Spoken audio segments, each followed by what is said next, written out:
राधे राधे मित्रों, इस संसार में शायद ही कोई ऐसा देवता हो जिनका स्वरूप भगवान शिव जितना रहस्यमयी हो। उनके सिर पर चंद्रमा है, जटाओं में से गंगा बहती है, गले में विषधर नाग विराजमान है, हाथ में त्रिशूल, डमरू और पूरा शरीर भस्म से ढका हुआ।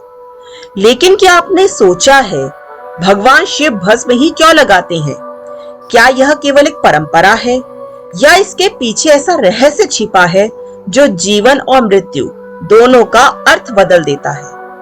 कुछ लोग कहते हैं भस्म वैराग्य का प्रतीक है, कुछ कहते हैं यह मृत्यु का स्मरण कराती है और कुछ मानते हैं कि इसका संबंध सीधे शिव पुराण में वर्जित उस घटना से है जिसने अन्य सभी देवताओं को भी स्तब्ध कर दिया था। लेकिन क्या इनमें से कोई एक उत्तर सही है या सच्चाई इन सभी से अधिक गहरी है? आज की इस कथा में हम केवल यह नहीं जानेंगे कि भगवान शिव भस्म क्यों धारण करते हैं, बल्कि यह भी समझेंगे कि क्या भगवान वास्तव में शमशान की भस्म धारण करते हैं। भस्म का संबंध पंच महाभूतों से कैसे जुड़ता है?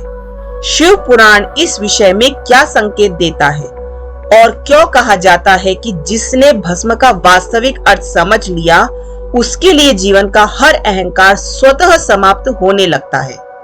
वीडियो के अंत तक बने रहिए क्योंकि अंतिम अध्याय में हम जानेंगे भगवान शिव का वह संदेश जो आज के समय में शायद पहले से भी अधिक आवश्यक है।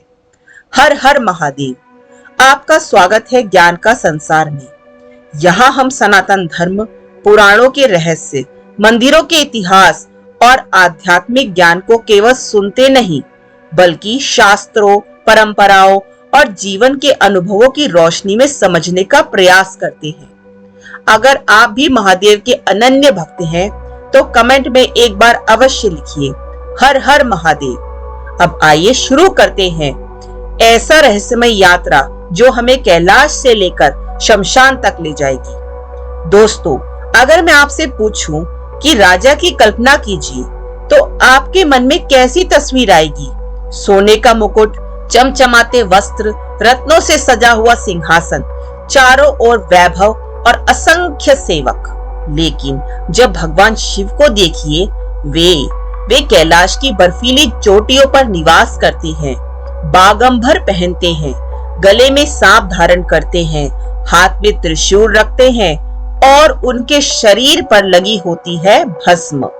यही कारण है कि सनातन परंपरा में भगवान शिव को औघड़दानी और महायोगी कहा गया है, क्योंकि वे हमें केवल पूजा करना नहीं सिखाते, वे हमें जीवन को देखने का एक अलग दृष्टिकोण भी देते हैं। लेकिन यही से एक प्रश्न जन्म लेता है, यदि शिव समस्त ब्रह्मांड के स्वामी है तो उन्हें भस्म धारण करने की आवश्यकता ही क्यों पड़ी? क्या यह केवल योगियों की परंपरा थी या इसके पीछे शिव पुराण में वर्णित कोई गहरा प्रसंग छिपा है? कुछ लोग कहते हैं भस्म का संबंध शमशान से है, लेकिन क्या वास्तव में शिव हर समय चिता की भस्म धारण करते हैं या यह केवल एक अधूरी समझ है जो समय के साथ फैलती चली गई? इस प्रश्न का उत्तर जानने के लिए हमें पहले समझना होगा भस्म आखिर होती क्या है, क्योंकि जब तक हम भस्म का अर्थ नहीं समझेंगे तब तक शिव के इस स्वरूप का रहस्य भी अधूरा रहेगा। आज इंसान अपने चेहरे को सुंदर बनाने में घंटों लगा देता है। महंगे कपड़े, महंगी घड़ी, महंगी गाड़ी और सोशल मीडिया पर अपनी एक ऐसी छवि बनाने की कोशिश जिसे पूरी दुनिया पसंद करे। लेकिन उसी समय भगवान शिव अपने पूरे शरीर पर भस्म लगाकर मानो एक ही बात कह रहे हो, जो आज सुंदर दिखाई देता है एक दिन पंच महाभूतों में विलीन हो जाएगा। इसीलिए अपने शरीर से अधिक अपने कर्मों को सुंदर बनाओ। लेकिन क्या सचमुच भस्म का अर्थ केवल इतना ही है या शिव पुराण हमें इससे भी गहरा रहस्य बताता है? यही से शुरू होती है हमारी इस यात्रा का सबसे महत्वपूर्ण अध्याय। मित्रों, इस रहस्य को समझने से पहले हमें एक बहुत साधारण सा प्रश्न पूछना होगा, भस्म आखिर है क्या? हम में से अधिकांश लोग भस्म को केवल जली हुई वस्तु की राख समझते हैं, लेकिन सनातन परंपरा भस्म को केवल राख नहीं मानती, वह इसे एक घोषणा मानती है, एक ऐसी घोषणा जो हर उस व्यक्ति से कहती है जो जन्मा है वो एक दिन मिट्टी में मिल जाएगा। सोचिए, एक विशाल वृक्ष जो वर्षों तक खड़ा रहा, जब अग्नि उसे स्पर्श करती है तो अंत में वह भी भस्म बन जाता है। एक महल जो कभी अपनी भव्यता का गर्व करता था, समय के साथ वह भी धूल बन जाता है। एक शक्तिशाली राजा जिसके सामने हजारों सिर झुकते थे, एक दिन उसका शरीर भी पंच महाभूतों में विलीन हो जाता है। और यही कारण है कि भस्म सिर्फ अंत का प्रतीक नहीं, सत्य का प्रतीक है। पंच महाभूतों का रहस्य क्या है? सनातन धर्म कहता है यह शरीर 5 तत्वों से बना, पृथ्वी, जल, अग्नि, वायु, आकाश। इन 5 तत्वों से हमारा जन्म होता है और अंत में हम इन्हीं में विलीन हो जाते हैं। जब अग्नि शरीर का अंतिम संस्कार करती है तो वह हमें याद दिलाती है कि इस शरीर पर हमारा अधिकार स्थायी नहीं है। यही कारण है कि कई शैव परंपराओं में भस्म को वैराग्य का वस्त्र कहा गया है। लेकिन अगर बात केवल मृत्यु की याद दिलाने की होती तो भगवान शिव पूरे शरीर पर भस्म क्यों धारण करते? केवल ललाट पर तिलक लगा सकते थे। यही शिव के स्वरूप का रहस्य है और गहरा हो जाता है। दोस्तों, जरा इस विरोधाभास को समझिए। शिव कौन है? देवों के देव, महादेव, समस्त ब्रह्मांड के स्वामी। लेकिन उनके पास न स्वर्ण का सिंहासन है, न रत्नों का मुकुट। वे हिमालय की बर्फ पर बैठते हैं, बागांबर पहनते हैं, गले में सांप धारण करते हैं और भस्म को अपने शरीर का आभूषण मानते हैं। ऐसा क्यों? क्योंकि शिव हमें एक ऐसी शिक्षा देते हैं जो शायद आज के समय सबसे कठिन है। जिसके भीतर संतोष है वही वास्तव में सबसे धनी है। आज इंसान अपनी पहचान कपड़ों से बनाता है, मोबाइल से बनाता है, बैंक बैलेंस से बनाता है, लेकिन महादेव अपनी पहचान त्याग से बनाते हैं। मान लीजिए 2 व्यक्ति हैं, पहले के पास बहुत धन है लेकिन हर समय डर है कि कहीं यह धन छिन न जाए। दूसरे के पास साधारण जीवन है लेकिन मन शांत है, नींद गहरी है, परिवार में प्रेम है। अब बताइए, वास्तव में अमीर कौन? यही प्रश्न भगवान शिव अपने पूरे जीवन से पूछते रहे। क्या केवल वैराग्य ही भस्म का अर्थ है? नहीं, क्योंकि शिव पुराण और शैव परंपराओं में भस्म का संबंध शुद्धि से भी जोड़ा गया है। कैसी शुद्धि? शरीर की नहीं, अहंकार की।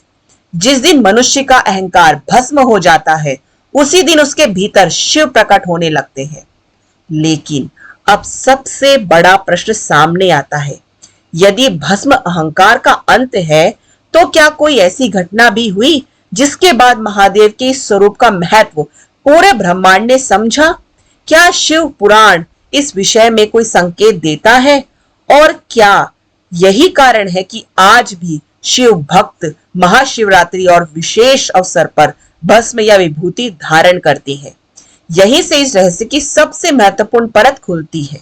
मित्रों, यदि आप किसी शिव भक्त से पूछेंगे भगवान शिव कौन सी भस्म धारण करते हैं, तो बहुत से लोग तुरंत उत्तर देंगे, शमशान की चिता की भस्म। लेकिन क्या वास्तव में शास्त्र भी यही कहते हैं या यह उत्तर अधूरा है? यहीं से एक बहुत बड़ी गलतफहमी शुरू होती है।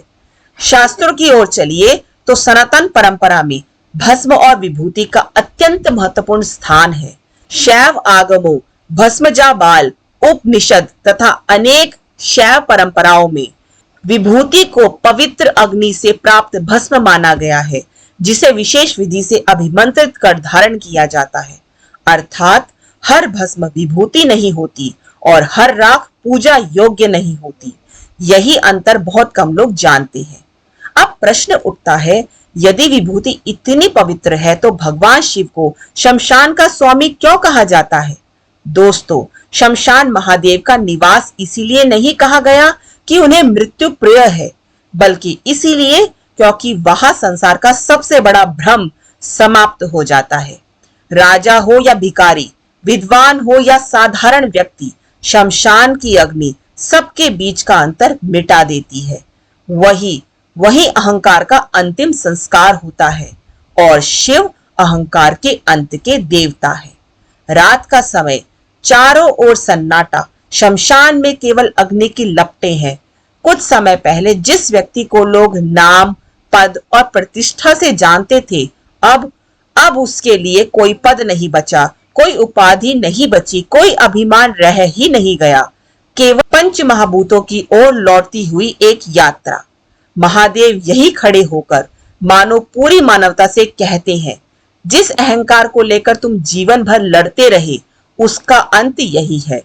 इसीलिए अपने कर्म ऐसे बनाओ कि शरीर मिटे पर तुम्हारा धर्म और चरित्र जीवित रहे। दोस्तों, अब जरा भगवान शिव के मस्तक को ध्यान से देखिए। आपने देखा होगा उनके ललाट पर 3 क्षैतिज रेखाएं बनी होती है।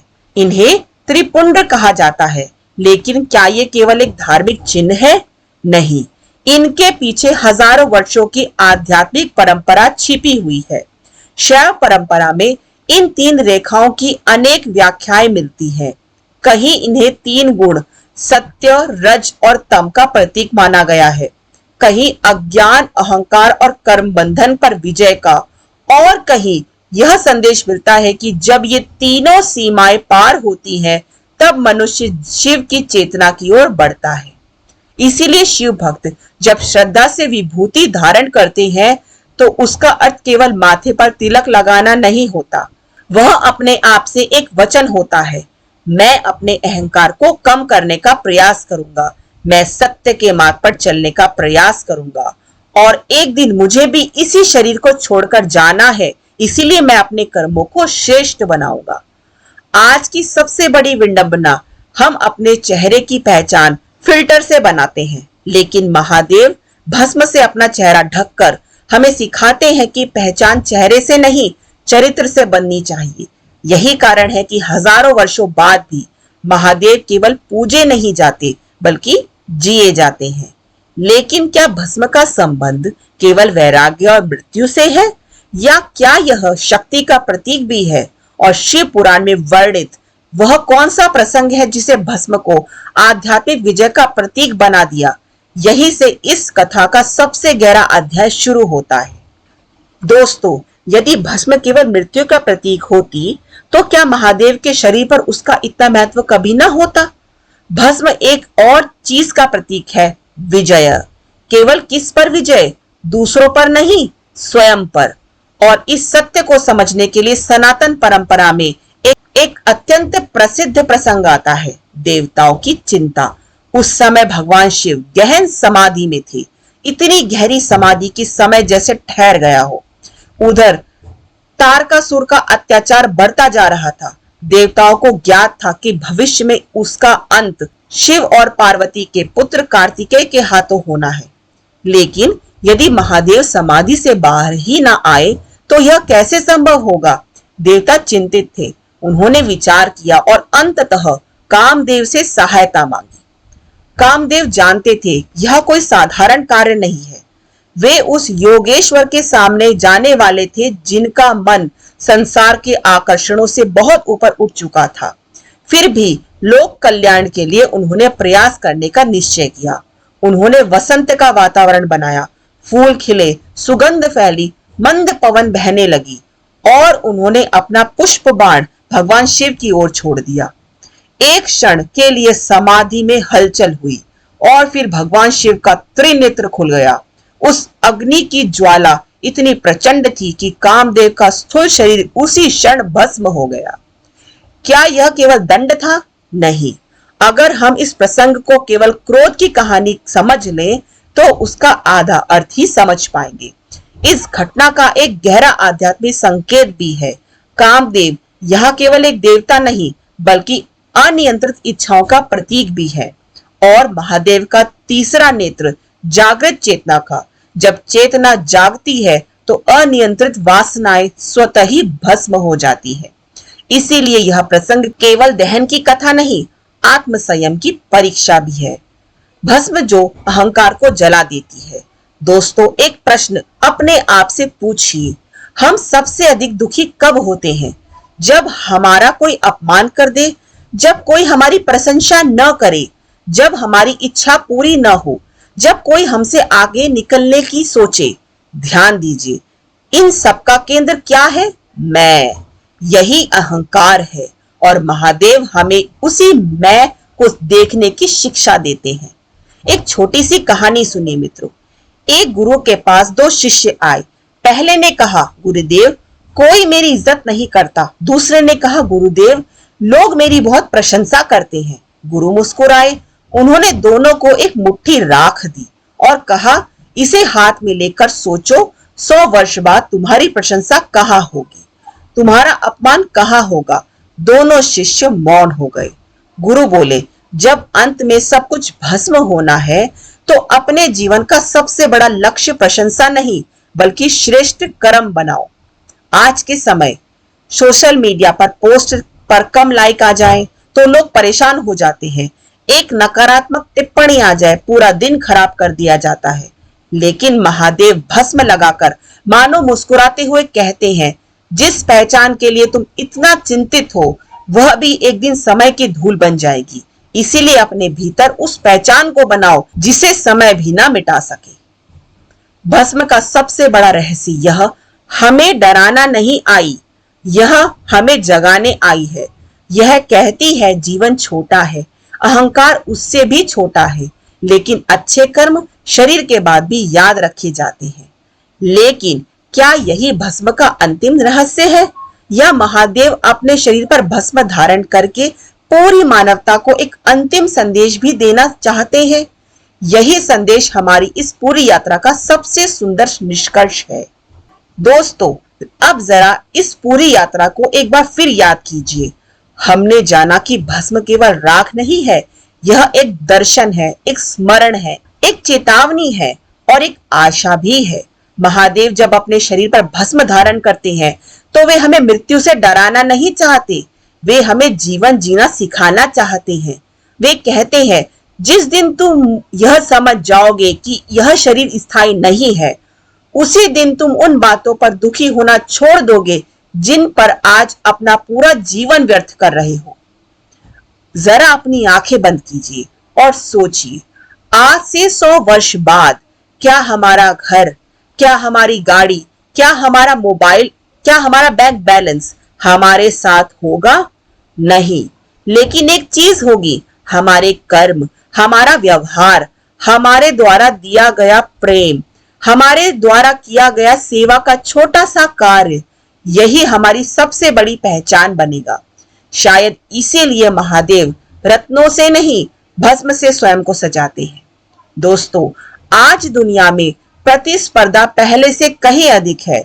हर कोई दूसरे से बेहतर दिखना चाहता है, बेहतर कमाना चाहता है, बेहतर दिखाना चाहता है, लेकिन बहुत कम लोग बेहतर इंसान बनने की कोशिश करते हैं। महादेव मानो हमें रोककर कहते हैं, दुनिया जीतने से पहले अपने भीतर के क्रोध को जीतो, दूसरों को हराने से पहले अपने अहंकार को हराओ, दूसरों को बदलने से पहले स्वयं को बदलो। और शायद यही भस्म का सबसे बड़ा रहस्य है।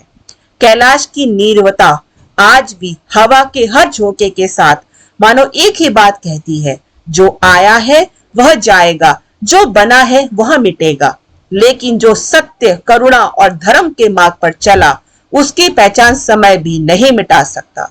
शायद इसीलिए महादेव राजाओं की तरह नहीं, एक योगी की तरह जीते हैं, क्योंकि उन्हें संसार पर शासन नहीं करना बल्कि मानव के भीतर बसे अज्ञान को समाप्त करना है। तो दोस्तों, जब भी आप भगवान शिव की मूर्ति या शिवलिंग के सामने भस्म से अलंकृत महादेव को देखें तो केवल यह मत सोचिए कि यह उनकी एक परंपरा है। याद रखिए, वह भस्म हर भक्त से एक ही प्रश्न पूछ रही है, तुम अपने साथ क्या लेकर जाओगे? धन नहीं, पद नहीं, यश शायद कुछ समय तक, लेकिन तुम्हारे कर्म वे अवश्य रहेंगे। और यही कारण है कि महादेव आज भी करोड़ों लोगों के लिए केवल एक देवता नहीं बल्कि जीवन जीने की सबसे महान प्रेरणा है। अगर आपको आज की यह कथा पसंद आई हो और आपने इसमें महादेव का कोई एक नया संदेश महसूस किया हो तो वीडियो को लाइक जरूर कीजिए, अपने परिवार और मित्रों के साथ शेयर कीजिए ताकि अधिक से अधिक लोग महादेव के इस गहरे संदेश को समझ सके। और कमेंट में अवश्य लिखिए, हर हर महादेव। साथ ही हमें बताइए आज की पूरी वीडियो में वह कौन सी बात थी जिसने आपको सबसे अधिक सोचने पर मजबूर कर दिया।